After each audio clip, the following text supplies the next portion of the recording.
তোমার এই ধরনের আচরণের মানেটা কি?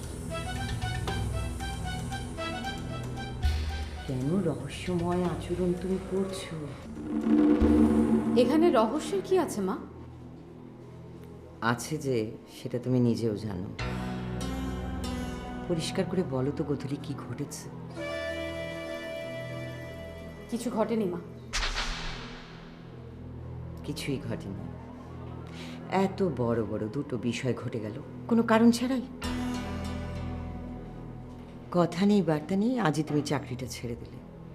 আর আজই তোমার খোঁজে আসিফ সাহেব এই বাসা পর্যন্ত চলে এলেন।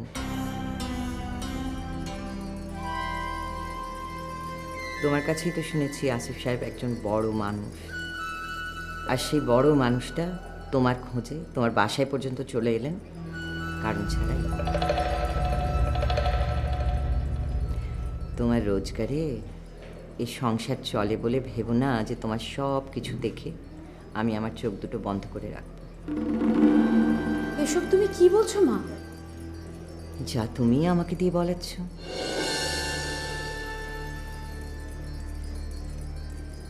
তুমি কি আমাকে সত্যি কথাটা বলবে, নাকি আমার মনে যেটা হচ্ছে সেটাকেই আমি সত্যি বলে ধরে নিব? কি মনে হচ্ছে তোমার?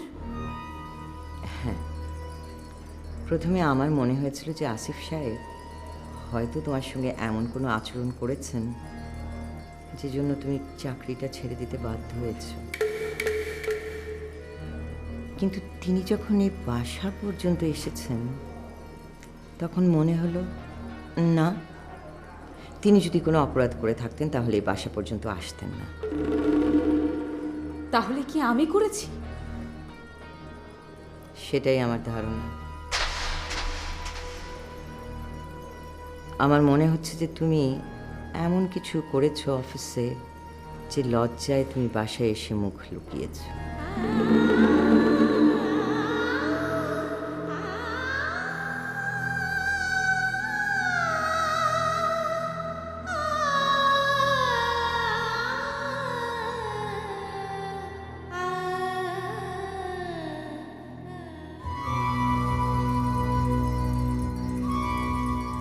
কি জবাব আসতে পারে গোধূলির কাছ থেকে? যদি ও আমাকে ফিরিয়ে দেয় কি করবো তখন? পরিষ্কার বুঝতে পারছি ওকে আমি অনেক ভালোবেসে ফেলেছি। জীবনের এই বেলায় এসে যদি আসিফ, আরে যাওয়া নাই।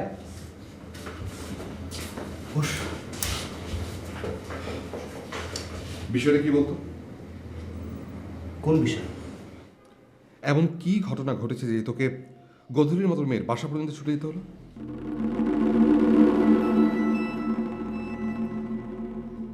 কথা বল আসিফ, বিষয়টা আমার জানা দরকার। তুই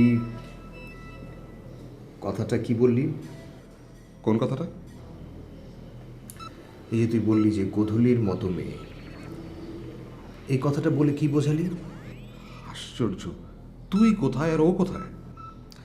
দেখ, তুই বোধহয় ভুলে গেছিস যে গোধূলি আমার এখানে চাকরি করে, আর আমার স্টাফের খোঁজ খবর নেওয়ার জন্য আমি তার বাড়িতে যেতেই পারি। এই যে এই কথাটা আমি জানতে চাচ্ছি, কি কারণে গোধূলি হুট করে চাকরিটা ছেড়ে দিল আর তোকে ওর বাসা পর্যন্ত ছুটে যেতে হলো? সেই বিষয়টা এই মুহূর্তে বলা আমার পক্ষে সম্ভব না। সম্ভব না? না, আমাকেও না। না তোকেও না। কিন্তু আমার কাছে জানতেই হবে আসিফ। কেন? কেন তোকে জানতেই হবে? তুই বোধহয় ভুলে গেছিস যে গোধূলিকে আমি তোর এখানে নিয়ে এসেছিলাম। এখানে যদি তোর ভালো মন্দ কিছু ঘটে সেটা কিন্তু আমার দায়, বিশেষ করে ওর পরিবারের কাছে। দেখ, গোধূলিও এই বিষয়ে কোনো কিছু বলছে না, এতে করে মায়ের মনে একটা গভীর সন্দেহ দেখা দিয়েছে। তুই জানিস ওর মা ইতিমধ্যে এই বিষয়টা নিয়ে আমাকে দায়ী করেছে। কিরকম? তার ধারণা এখানে গোধূলির সাথে অশোভন কোনো ঘটনা ঘটেছে, তাই। কি বললি? হ্যাঁ, আর গধূলির মায়ের জন্য আমাকে দায়ী করছে, কারণ গধূলিকে আমি তোর কাছে নিয়ে এসেছি।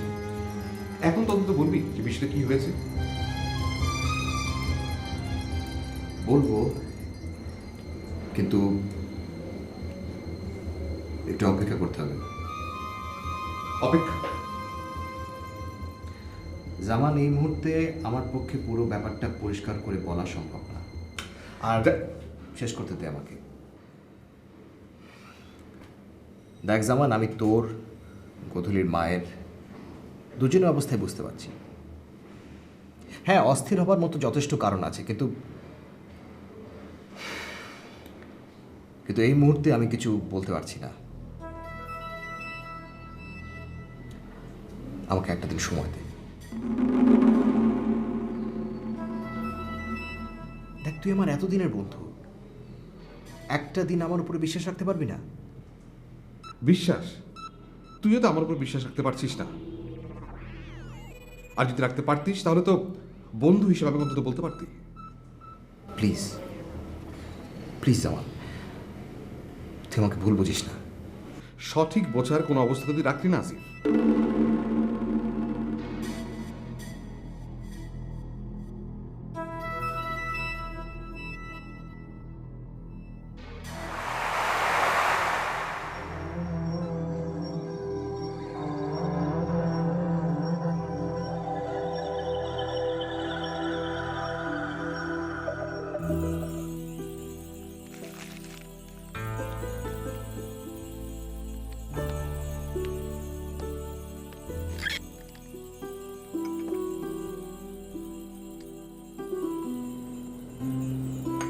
কফি।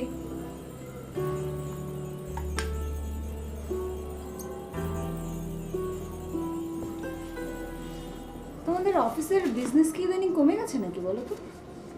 মানে কি না, তোমাদের ভাবসাবে তো তাই মনে হচ্ছে। হয়েছে কি সেটা বলবে তো? না, কিউ গ্রুপের চেয়ারম্যান কাম এমডি অফিস রেখে পার্কে ঘুরে বেড়াচ্ছে, তাও আবার একা একা না, একটা সুন্দরী মেয়েকে সাথে নিয়ে। কি যে আজে বাজে কথা বলো না তুমি। ভাইয়া সুন্দরী মেয়ে নিয়ে পার্কে ঘুরে বেড়ায়, তাও আবার অফিস টাইমে। এসব আজগুবি খবর তোমাকে কে দেয়? কথা? কথা? হ্যাঁ, ও নিজে চোখে দেখে এসেছে।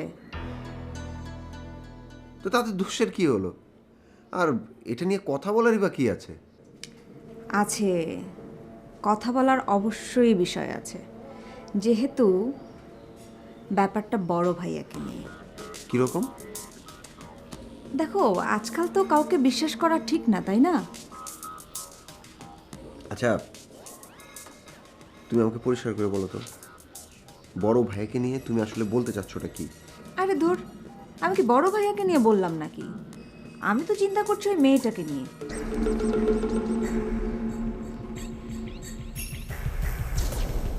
কার মনে কি আছে সেটা কি বাইরে থেকে আগে ভাগে বোঝা সম্ভব বলো? আর আমাদের বড় ভাইয়া হলো নিতান্তই সহজ সরল ভদ্র একটা মানুষ। আচ্ছা, তুমি আসলে কি বোঝাতে চাইছো সেটা আগে বলো। একটু খোঁজ খবর নিয়ে দেখা দরকার না, মেয়েটা আসলে কে, আর তার সাথে বড় ভাইয়ের কি সম্পর্ক? সম্পর্ক তো একটা নিশ্চয়ই আছে, তা না হলে পার্কে যাবে কেন? এই পার্ক নিয়েই তো প্রশ্ন। বড় ভাইয়ার মতো মানুষ কেন পার্কে যাবে? এটা কি তাকে মানায়?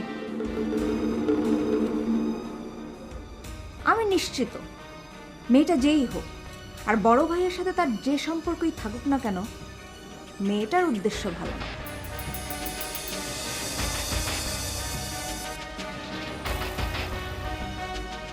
না জেনে শুনে একটা কথা বলে দিলে আর কি।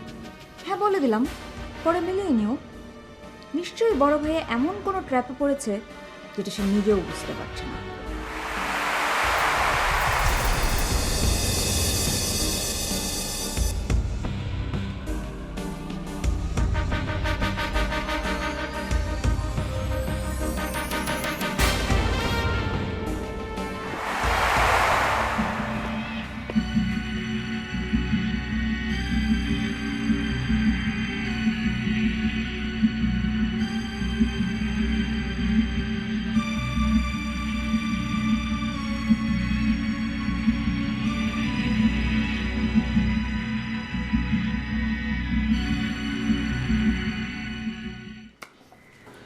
বুঝতে পারছি না তুমি হঠাৎ করে এসব ব্যাপার জানতে চাচ্ছ কেন? কেন, আমি কি জানতে পারি না আজ সারাদিন তুমি কি কি করলে? আর কি করব, অফিস করেছি, অফিসের কাজ করেছি, মিটিং করেছি। এই ও, তা মিটিং কোথায় কোথায় ছিল? দেখো ফুপু, আমি কিন্তু এবার সত্যি সত্যি খুব বিরক্ত হচ্ছি। তাতেও আমার কিছু করার নেই। মিটিং কোথায় ছিল বলো। আচ্ছা পরিষ্কার করে বলো তো, তুমি আসলে কি জানতে চাচ্ছ? দুপুরবেলা অফিস টাইমে নির্জন পার্কে একটি সুন্দরী মেয়ের সাথে নিশ্চয়ই অফিসিয়াল মিটিং ছিল না?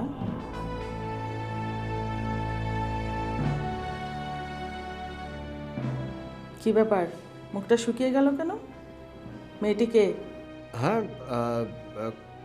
কোন মেয়ে? কোন মেয়ের কথা বলছো তুমি? যাকে তোমার পাশে খুব মানিয়েছিল? আমি আসলে তুমি কি বলছো ঠিক চাক্ষুষ সাক্ষী এই বাড়িতেই মজুদ আছে, এড়ে যাবার কোনো উপায় নেই। মেয়েটিকে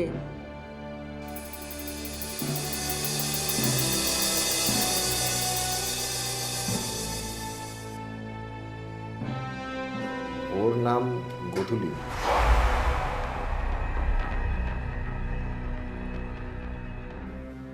কোথায় থাকে? আমার অফিসে চাকরি করে। তাকে কি তুমি ভালোবাসো?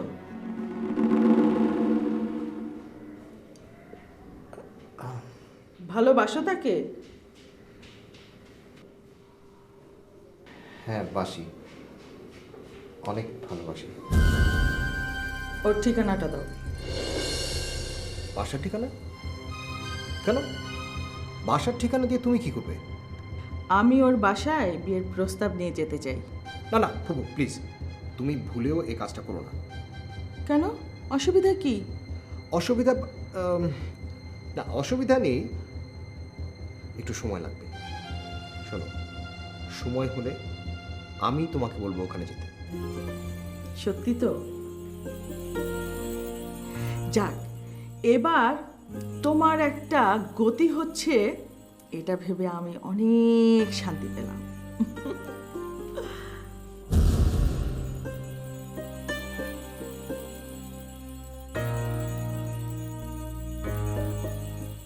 জি জি জি জি, না না, এটা নিয়ে এত টেনশনের কিছু নেই। কালকে আপনি একটা কাজ করেন, অফিসে চলে আসেন, আমি অফিসে গিয়ে আপনার সাথে ব্যাপারটা নিয়ে আলোচনা করব। কেমন?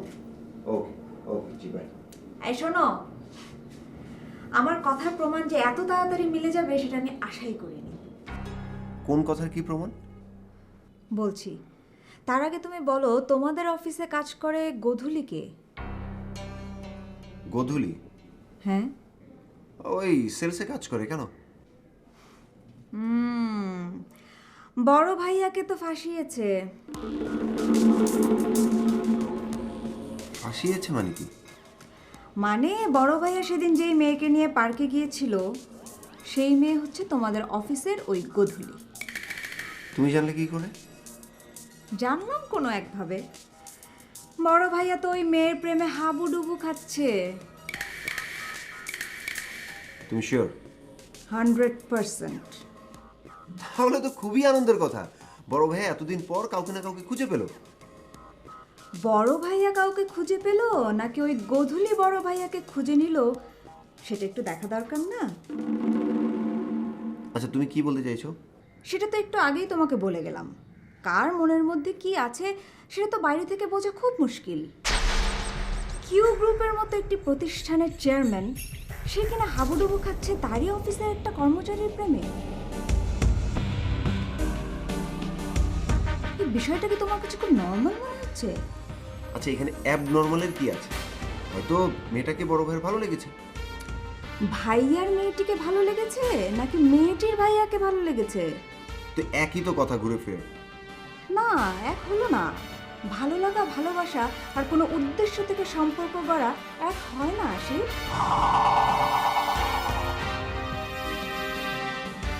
বাদী থেকে বেগম হওয়ার স্বপ্ন দেখতে কার না ভালো লাগে বলো?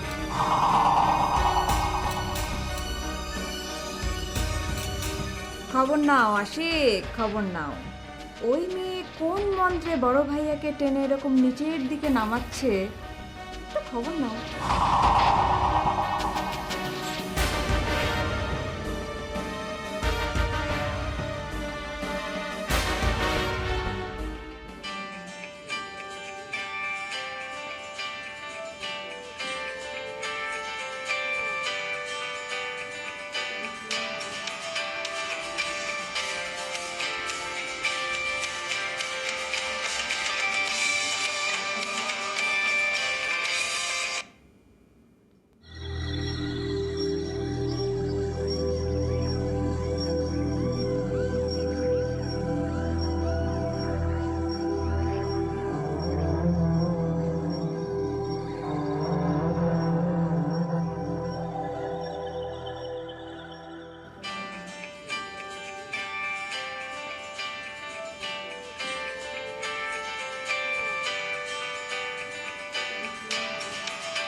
কি ব্যাপার?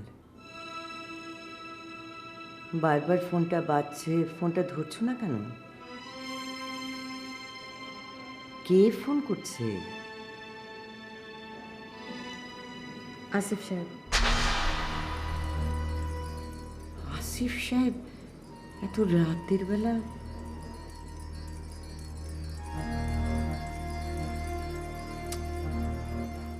আচ্ছা, তুমি কি আমাকে মানসিকভাবে যন্ত্রণায় রাখতে চাচ্ছ? গোধূলি, তোমার ওই নিশ্চুপ হয়ে থাকা যে আমাকে মানসিক যন্ত্রণা দিচ্ছে, সেটা কি তুমি বুঝতে পারছো না?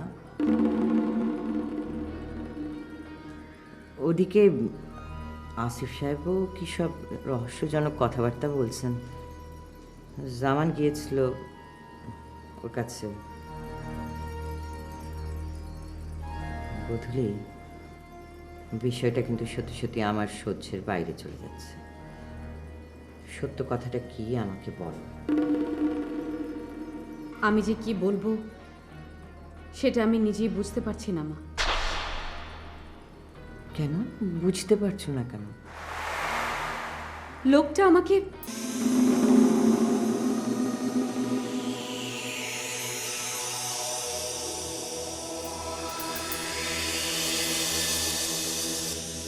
লোকটা তোমাকে কি কি গোধূলি? এমন একটা জায়গায় দাঁড় করিয়ে দিয়েছে যে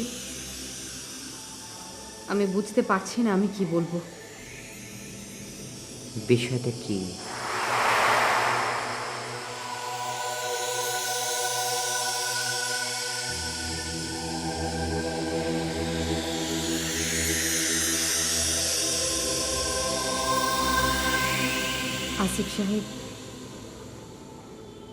আসিফ সাহেব আমাকে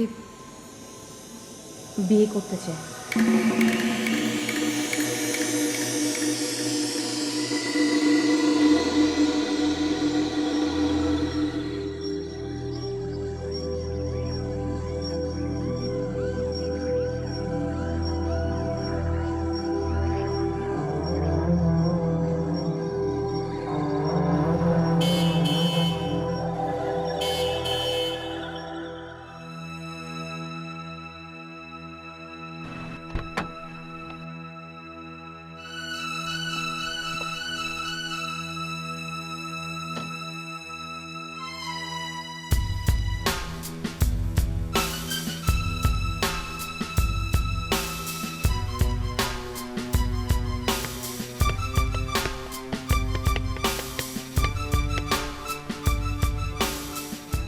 লতা, কোথায় গিয়েছিলে?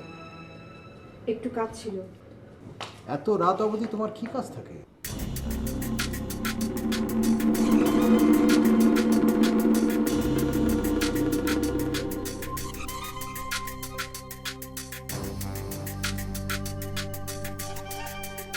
তুমি কি আমার কাছে কৈফিয়ত চাইছো?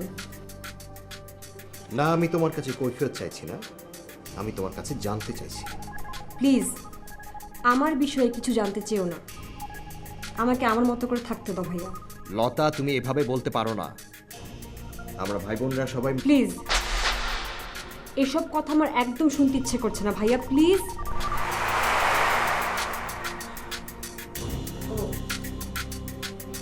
আরেকটা কথা তোমাকে জানিয়ে রাখতে চাই, আমি সিদ্ধান্ত নিয়েছি সুমনকে আমি ডিভোর্স করবো।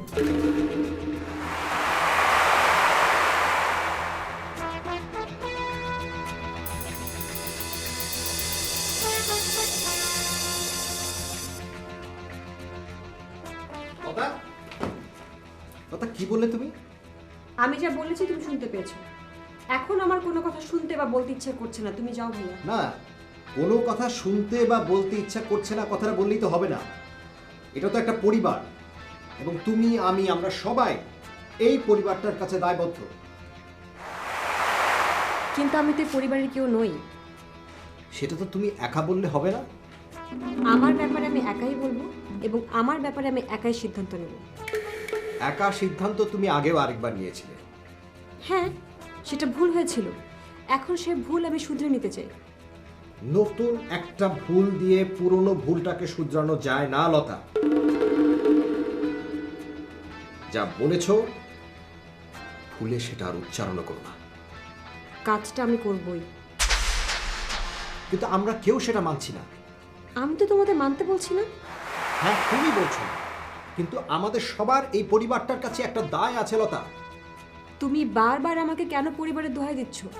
তুমি কি আমাকে এই বাড়ি থেকে চলে যেতে বলছো ভাইয়া? কি? তুমি এটা কি বললে? আমি তোমাকে কখনই কথাটা বললাম? যেহেতু আমি সুমনকে ডিভোর্স করবই, আর যেহেতু এই পরিবারের কেউ সেটা মেনে নেবে না, সেহেতু আমাকে বাড়ি থেকে চলে যেতে হবে। চলে যাব? দেখো তুমি, দেখো এখানে একটা অচেনা মানুষের মতো আমার সাথে কথা বলছি। আসিফ, আসিফ তুমি রুমে যাও তো, আমি দেখছি। না তুমি দেখো, ও আসিফ আমি বলেছি তুমি রুমে যাও, আমি দেখছি। যাও।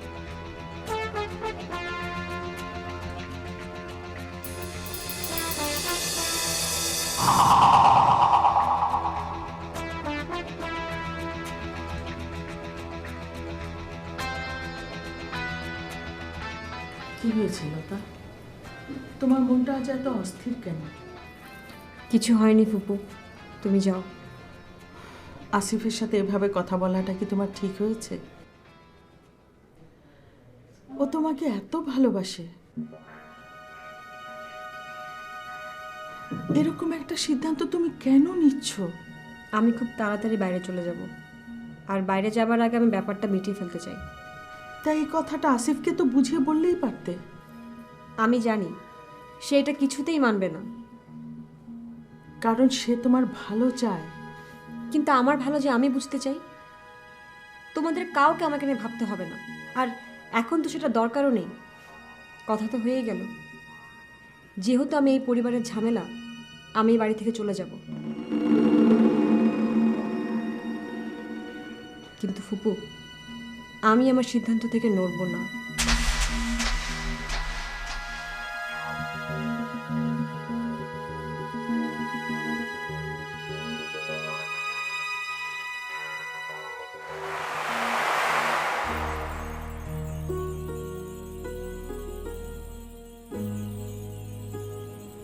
তুই কি বের হচ্ছিস? হ্যাঁ মা, কোথায়? এই দু একটা অফিসে যাব, একটা কিছু ব্যবস্থা তো করতে হবে। আসে মা। তুই কি বিষয়টা নিয়ে কিছু ভেবেছিস?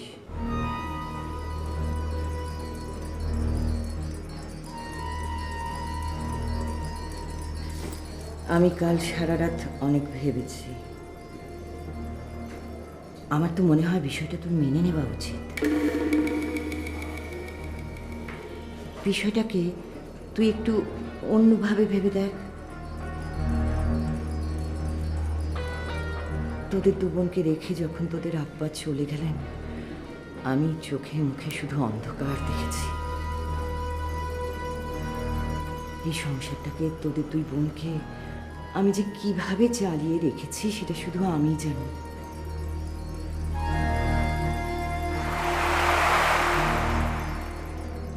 সারাটা জীবনই তো তোদের অভাবে অভাবেই কাটলো। জীবনটা শুরু করতেই তোকে সংসারের বোঝা কাঁধে নিতে হলো।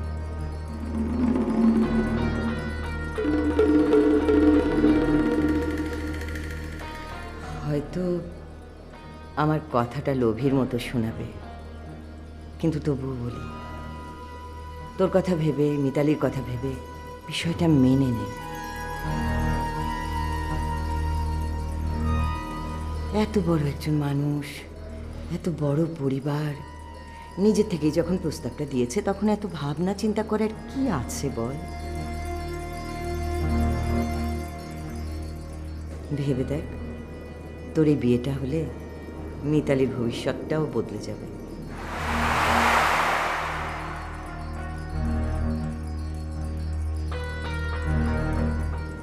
তোরা দু বোন ভালো আছিস, এটা দেখে মরলেও যে শান্তি হবে রে মা। তুই মনটা স্থির কর, সব ভালো হবে, দেখবি সব ভালো হবে।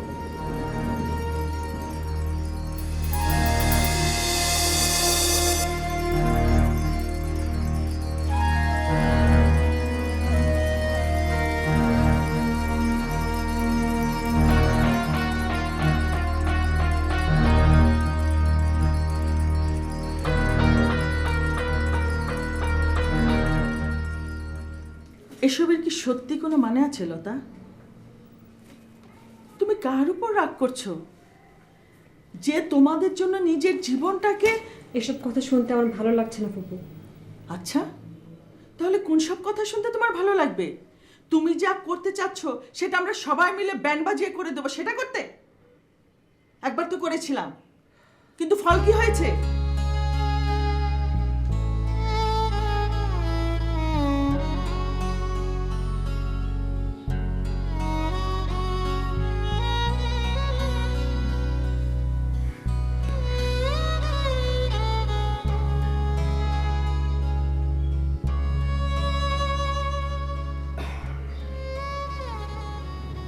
দেখো লতা, তোমার কষ্টটা আমি বুঝতে পারি।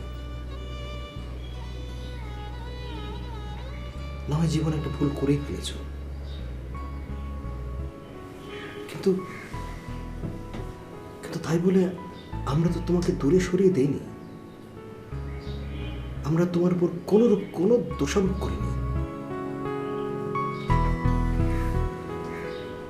শুধুমাত্র একটা ভুল আমার আদরের লতার জীবনটা একেবারে তছনছ করে দেবে,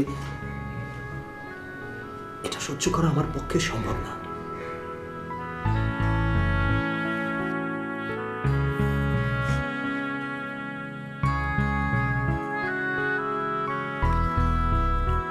বাবা মা হারা আমরা এতগুলো ভাই বোন শুধুমাত্র নিজেরা নিজেদেরকে আঁকড়ে ধরে এই বাড়িতে বড় হয়েছে। আর আজকে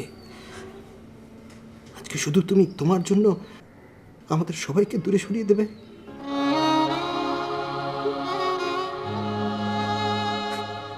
তোমার এই চোখের পানি আমাকে কতটা কষ্ট দেয় তুমি জানো, বোঝো তুমি?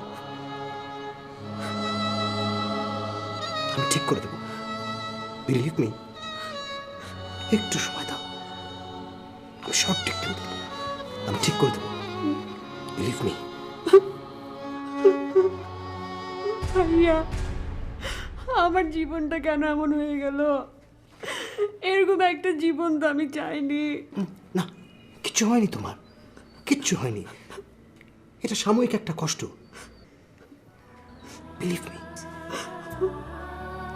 হ্যাভ পেশেন্স, সবকিছু ঠিক হয়ে যাবে। রৌদ্র ছায়ার মায়ার খেলায় চলছে জীবন জোয়ার ভাটায়,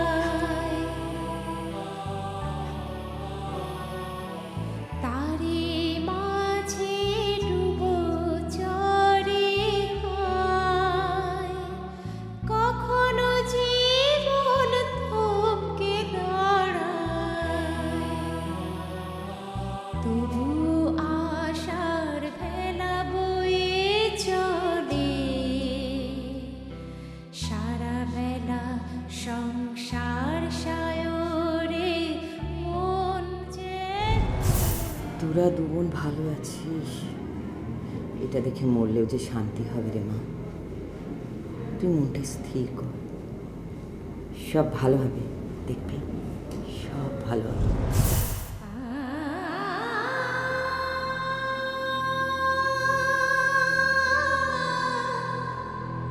কি করব আমি এখন?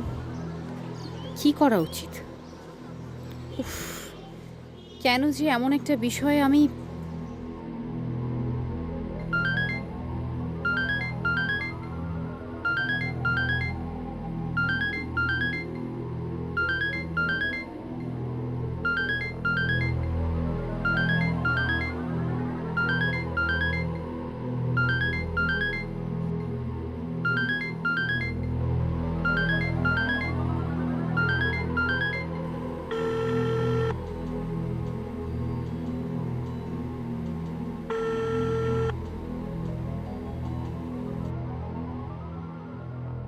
আশ্চর্য, কাল রাত থেকে এতবার ফোন করছি, অথচ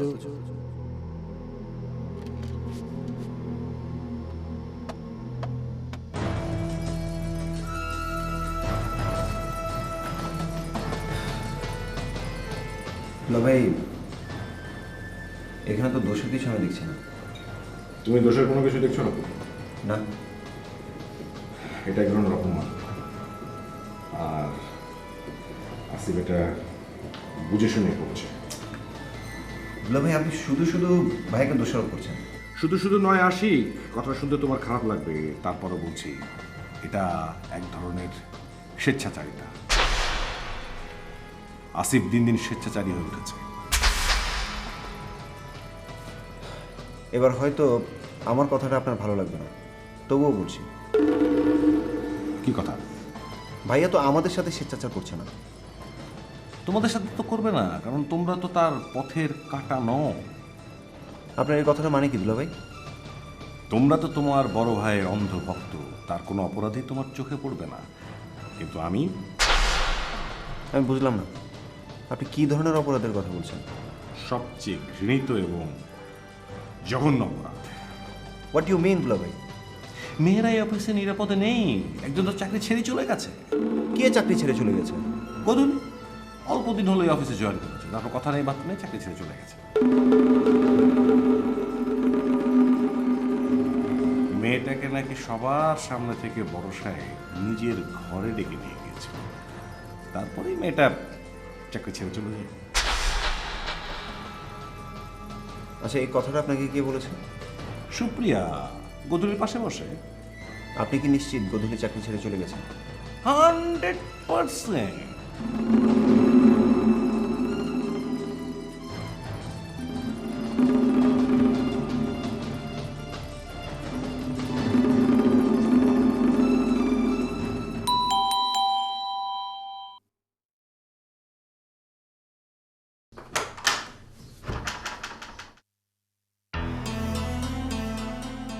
আপনি আসুন আসুন। না, ভেতরে এখন আসবো না, একটু গোধূলির সাথে দরকার ছিল। ও কি আছে বাড়িতে? না, আপু তো অনেক সকালেই বেরিয়ে গেছে। ও, কোথায় গেছে কিছু বলে গেছে? না। ও আচ্ছা, ঠিক আছে, আমি আসি। আপু এলে কিছু বলতে হবে? না, কিছু বলতে হবে না। বলবেন আমার ফোনটা যেন কাইন্ডলি রিসিভ করে। চল, একটু দাঁড়াবেন? আরও একবার তো দরজা থেকে এসে ফিরে গেছেন, আর যদি একটু বসে যেতেন। আজ একটু তাড়া ছিল। আপনাকে বসাবার মতন যোগ্য জায়গা আমাদের ঘরে নেই জানি, তাও অনুরোধ করছি আজ একটু বসেই যান।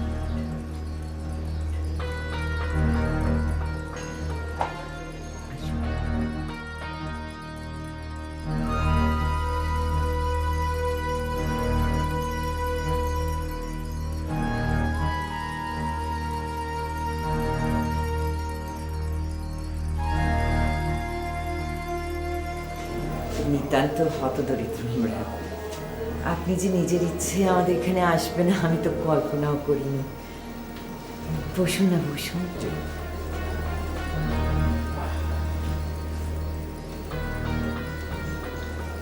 আপনি বসুন। আচ্ছা,